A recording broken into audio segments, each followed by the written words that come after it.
Okay, so this mini lecture is going to focus in on the trend forecasting techniques, which is one of those time series forecasting techniques that we've talked about over the past couple of weeks.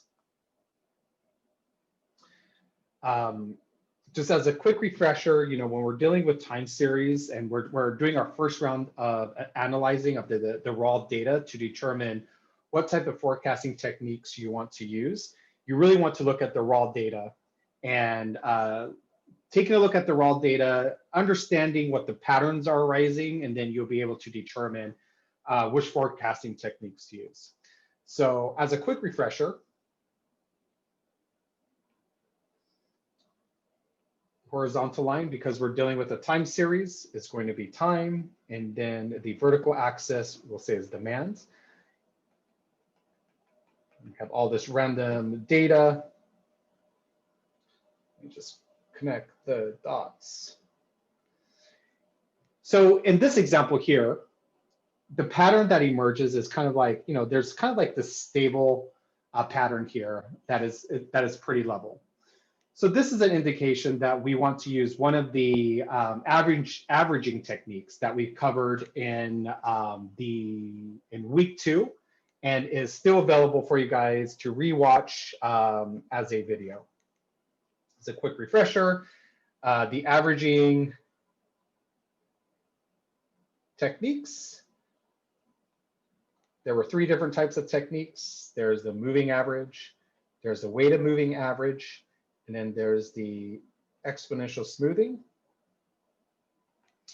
Again, if these don't ring a bell, please rewatch the lecture from week 2 where we deconstruct some of those example problems. If, after analyzing the raw data, you see something like this, you will notice that there is a pattern of a trend. In this case, it's incrementally increasing, but it could very well incrementally decrease as too. When you see a pattern such as this, that is the indication that you will want to use the trend forecasting technique.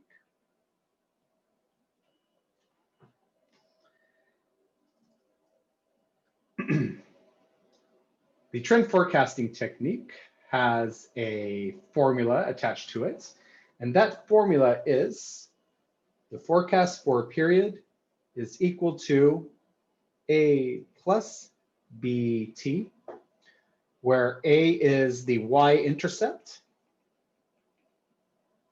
B is the slope, and T is the time that you are forecasting for.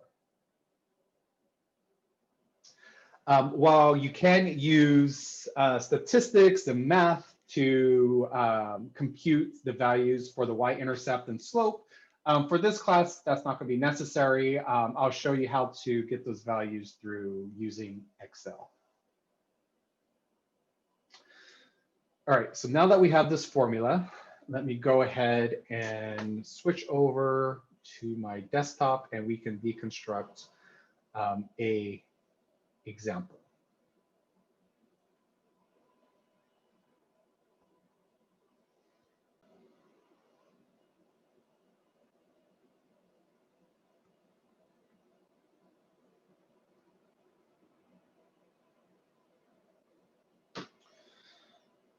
All right, so this is an example. This is from example 5 found on page 93. The problem is a cell phone sales for a California-based firm over the past 10 weeks are shown in the following table. Plot the data, visually check to see if a linear trend would be appropriate, then determine the equation of the trend line and predict sales for weeks 11 and 12. Okay, so let's take this point by point. First, the first part of this question is asking us to plot the data. We can do this by selecting the data. It's usually generally better to also include the labels. Let's go to Inserts, and we will use the scatter plot here. Select that. And here we have a very simple scatter plot that is showing us that pattern that we just talked about, right? There is this pattern of incrementally increasing as time is incrementally increasing. To show you a little, not a secret, but another functionality of Excel is if you go to this top left corner of your screen and click on the add cart element, there's this handy little trend line that you can select, and it will actually overlay the trend line on top of your data, which can be useful at times. Okay, so we plotted the data, check. We've visually taken a look at the raw data, and we can confirm that the linear trend forecasting technique is the appropriate technique because we see an incremental increase in the data. So the next thing we need to do is to solve and get the value for the y-intercept, A, and also for the slope, B. In order to do that, we can use Excel by clicking on data and then going over to the data analysis tool and then selecting regression. Okay, move this over here. Shall we go ahead and clear this out?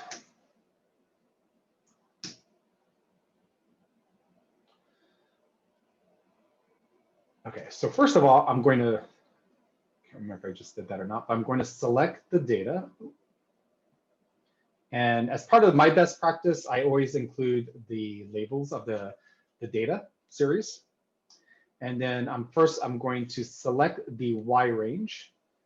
In this case, the Y range represented here by the Y axis is the unit cells. Then I will select the X range. X range is the horizontal. In this case, it's the time series.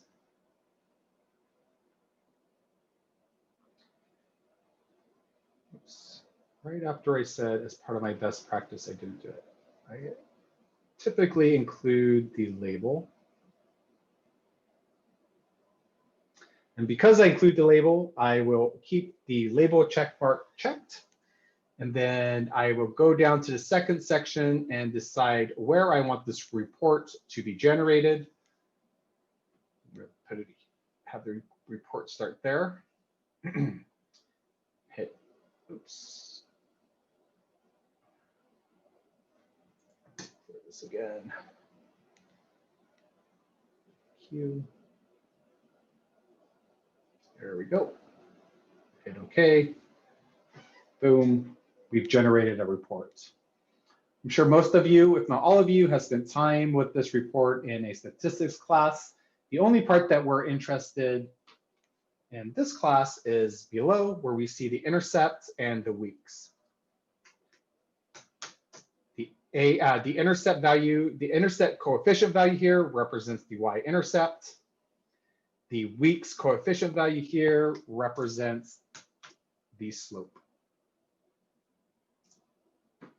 Okay, so now that we have the A and B values, we can start solving for this problem. So I'm going to take these values and first solve it manually so you can see that being done. And then I'll come back to this Excel sheet and we can talk about how to build out the function to use Excel to solve this problem.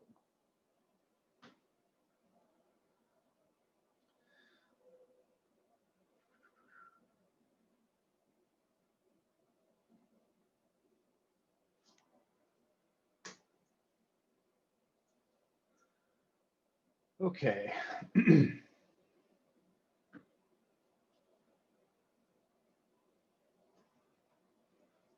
So we have 1 second. Get the Excel sheet back up on my monitor. Okay.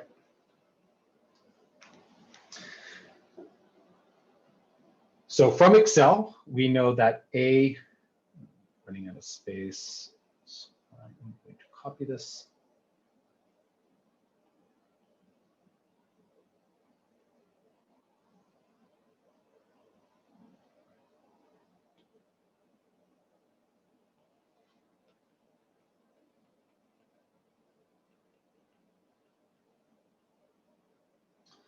Okay, so from the Excel sheet, we know that A equals, what was it? 699.4. And we know that B equals 7.51. And we know that T is just going to be the time period that we are forecasting for. The problem wants us to first forecast for period 11, and then it wants us to make a forecast for period 12. So now we have all the values we need to plug into this formula and calculate the forecast. So the forecast for period 11 is 699.4 plus 7.51 times 11. If you solve for that, you get 782.01. Forecast for period 12 is 699.4 plus 751 times 12. So for that, you get 789.52. Okay, so this again is a very simple formula. The trickiest part is knowing how to use Excel to generate the values of A and B. And then after that, it's just quite literally plugging in the numbers into the variables and then using very simple arithmetic to solve for the forecast. All right, so let me go ahead and switch back to the Excel sheet, and we'll do the same thing using Excel.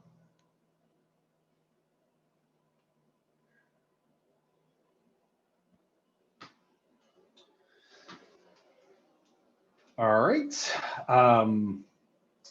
As I start using Excel with you guys, I will slowly layer in some best practices that I think it's good for you to know. And also, I do want to see some of these best practices incorporated with the forecasting group assignment that I will be providing you next week. So the first thing I want to do is, so the kind of like the idea behind the Excel best practices is to make the Excel sheet as easy to understand for the audience, number one, and also to make it modular. Like we want to make, and by modular, I mean we want to make the Excel sheet as flexible as possible so that it can solve other problems as well.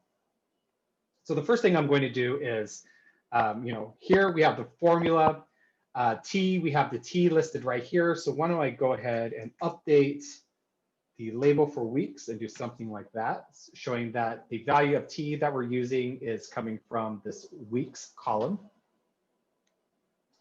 And then maybe here I will add the variable A. Let me fix that. Formatting the lazy way.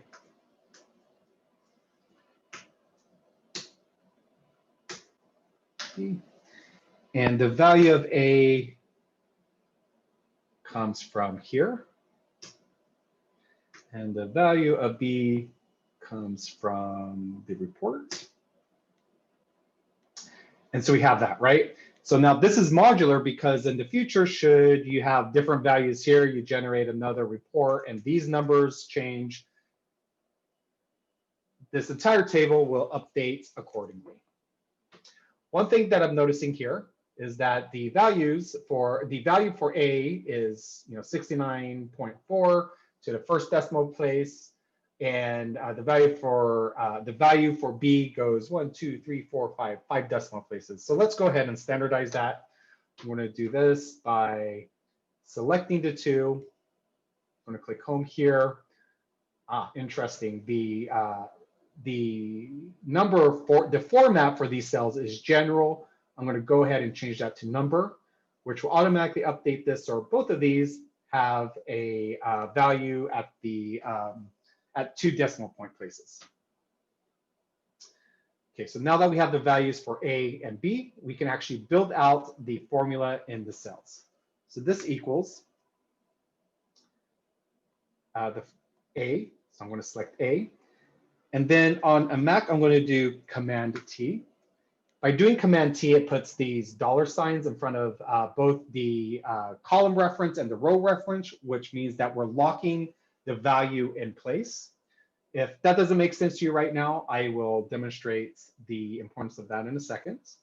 And then I'm going to do plus, and I'm going to add B, which is here. I'm going to hit the Command T again to lock this cell in place. And then I'm going to multiply that by T, which we've kind of highlighted here is 11 in this case. I hit enter and I get 782, which matches our solution we got when we manually solved it. And because I locked those values in place, and by lock, again, I mean these the dollar signs, I am able to select the cell below it. And can we do this here?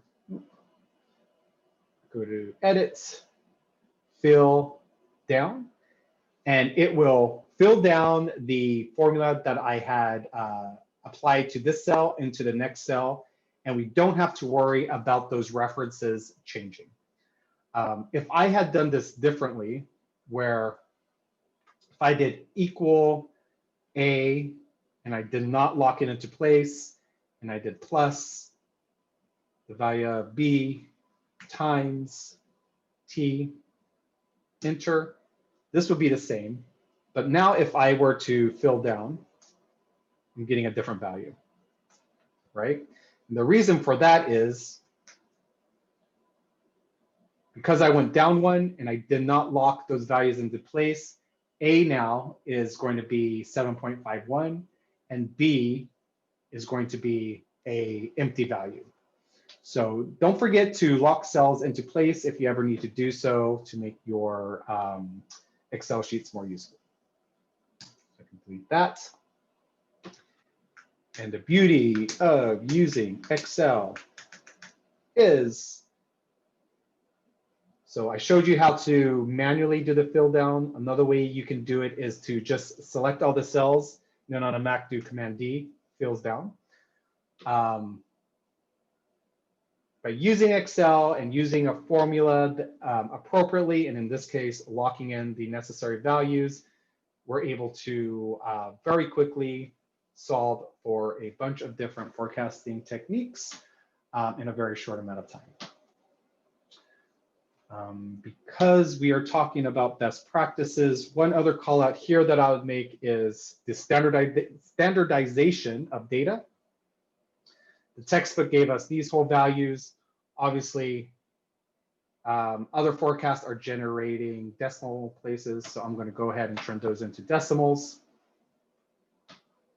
And this looks much better. All right, guys, thanks for sticking around. I will be uploading this video, and if you're watching this video, it means I already did that, number one. And I'll also be putting this Excel sheet into iLearn so you can use that as a reference as well.